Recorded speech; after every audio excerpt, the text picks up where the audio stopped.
అంటే అన్నీ ఫ్రీగా ఇస్తే ప్రజలు పనిచేసేందుకు ఇష్టపడడం లేదు, ఉచిత పథకాలు మంచిది కాదు సుప్రీంకోర్టు.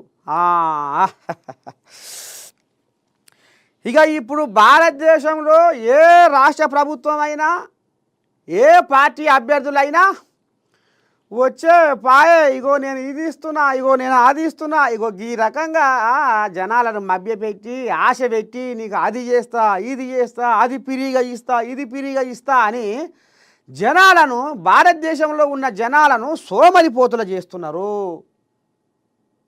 ఇక వాళ్ళకు పని మీద ఎందుకు సోయి ఉంటుంది?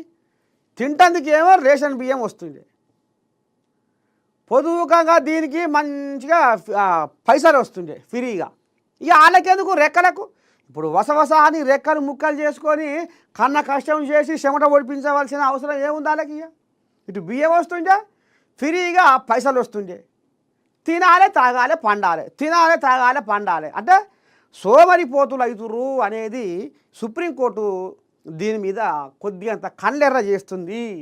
ఈ ప్రభుత్వాలు ఈ పార్టీల అభ్యర్థులు ఎప్పుడైతే ఈ ఫ్రీలు బంద్ పెడతారో అప్పుడే ఈ భారతదేశం జనాభా సోయితోని బాగుపడుతుంది అనేది కొంత సుప్రీంకోర్టు ఆర్డర్ వేసిందిలా. అంటే మంచిది కాదని చెప్పుకొస్తుంది.